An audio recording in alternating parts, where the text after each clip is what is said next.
2026 ಮಹಾಶಿವರಾತ್ರಿಯಂದು ಶಿವಪೂಜೆಯ ವೇಳೆ ಈ ವಸ್ತು ಬಳಸಲೇಬೇಡಿ. ಮಹಾಶಿವರಾತ್ರಿ ಹಬ್ಬವು ಹಿಂದೂ ಧರ್ಮದಲ್ಲಿ ಶಿವನ ಆರಾಧನೆಗೆ ಅತ್ಯಂತ ಪವಿತ್ರ ಮತ್ತು ಮಹತ್ವದ ದಿನವೆಂದು ಪರಿಗಣಿಸಲಾಗಿದೆ.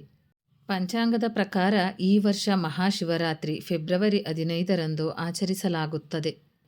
ಈ ಶುಭ ದಿನದಲ್ಲಿ ಶಿವನಿಗೆ ಯಾವ ವಸ್ತುಗಳನ್ನು ಅರ್ಪಿಸಬೇಕು ಮತ್ತು ಯಾವುದು ತಪ್ಪಿಸಬೇಕು ಎಂಬುದನ್ನು ತಿಳಿದುಕೊಳ್ಳುವುದು ಮುಖ್ಯ.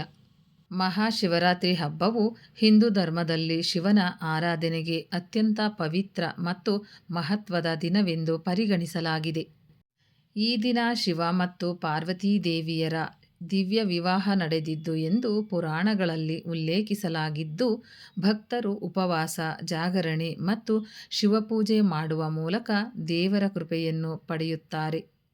ನಿಜವಾದ ಭಕ್ತಿಯಿಂದ ಶಿವನನ್ನು ಆರಾಧಿಸಿದರೆ ಜೀವನದಲ್ಲಿನ ಕಷ್ಟಗಳು, ಅಡೆತಡೆಗಳು ಮತ್ತು ದುಃಖಗಳು ದೂರವಾಗಿ ಮನಸ್ಸಿಗೆ ಶಾಂತಿ, ಸಮೃದ್ಧಿ ಮತ್ತು ಯಶಸ್ಸು ದೊರೆಯುತ್ತದೆ ಎಂಬುದು ನಂಬಿಕೆ. ಶಿವನಿಗೆ ಸರಳತೆ ಅತ್ಯಂತ ಪ್ರಿಯ. ಆದ್ದರಿಂದ ಅಲಂಕಾರಕ್ಕಿಂತ ಭಕ್ತಿ ಮುಖ್ಯ. ಬಿಲ್ವಪತ್ರೆ ಶಿವನಿಗೆ ಅತ್ಯಂತ ಇಷ್ಟವೆಂದು ಪರಿಗಣಿಸಲಾಗುತ್ತದೆ. 3 ಎಲೆಗಳು ಒಂದೇ ಕಾಂಡದಲ್ಲಿ ಇರುವ ಬಿಲ್ವಪತ್ರೆ ಶುದ್ಧವಾಗಿ ಅರ್ಪಿಸಿದರೆ ವಿಶೇಷ ಫಲ ಸಿಗುತ್ತದೆ. ಧತುರ ನಕಾರಾತ್ಮಕತೆಯನ್ನು ದೂರ ಮಾಡುವ ಸಂಕೇತಗಳಾಗಿ ಶಿವನಿಗೆ ಅರ್ಪಿಸಲಾಗುತ್ತದೆ. ಶಿವಲಿಂಗಕ್ಕೆ ಹಸಿ ಹಾಲು, ಗಂಗಾಜಲ ಮತ್ತು ಜಲಾಭಿಷೇಕ ಮಾಡುವುದು ಶ್ರೇಷ್ಠ. ಬಿಳಿ ಶ್ರೀಗಂಧದ ತಿಲಕ ಹಚ್ಚುವುದು ಮನಸ್ಸಿಗೆ ಶಾಂತಿ ನೀಡುತ್ತದೆ. ಪೂಜೆಯಲ್ಲಿ ಅಕ್ಷತೆ ಬಳಸುವುದು ಶುಭಕರ. ಆದರೆ ಕೆಲವು ವಸ್ತುಗಳನ್ನು ಶಿವಪೂಜೆಯಲ್ಲಿ ತಪ್ಪಿಸುವುದು ಉತ್ತಮ. ಕೇದಗೆ ಅಥವಾ ಕೇತಕಿ ಹೂವನ್ನು ಶಿವನು ನಿಷೇಧಿಸಿದ್ದಾನೆ ಎಂಬ ಪುರಾಣ ಕಥೆಯಿದೆ. ತುಳಸಿ ಎಲೆಗಳನ್ನು ಶಿವಪೂಜೆಯಲ್ಲಿ ಬಳಸುವುದಿಲ್ಲ. ಸಿಂಧೂರ ಅಥವಾ ಕುಂಕುಮವು ಗೃಹಸ್ಥ ಜೀವನದ ಸಂಕೇತವಾಗಿರುವುದರಿಂದ ತಪಸ್ವಿ ಸ್ವರೂಪದ ಶಿವನಿಗೆ ಅರ್ಪಿಸುವುದಿಲ್ಲ. ಶಂಖದಿಂದ ನೀರು ಅರ್ಪಿಸುವುದು ಶ್ರೇಯಸ್ಕರ ಅಲ್ಲ ಎಂಬ ನಂಬಿಕೆಯಿದೆ. ಪೂಜೆ ಮಾಡುವಾಗ ಮುರಿದ ಶಿವಲಿಂಗವನ್ನು ಆರಾಧಿಸಬಾರದು. ಅಭಿಷೇಕಕ್ಕೆ ನೀರನ್ನು ತಾಮ್ರದ ಪಾತ್ರೆಯಲ್ಲಿ ಮತ್ತು ಹಾಲನ್ನು ಬೆಳ್ಳಿ ಅಥವಾ ಉಕ್ಕಿನ ಪಾತ್ರೆಯಲ್ಲಿ ಬಳಸುವುದು ಉತ್ತಮ. ಶಿವಲಿಂಗದ ಸಂಪೂರ್ಣ ಪ್ರದಕ್ಷಿಣೆ ಮಾಡದೆ ಅರ್ಧ ಪ್ರದಕ್ಷಿಣೆ ಮಾಡುವ ಸಂಪ್ರದಾಯವೂ ಇದೆ.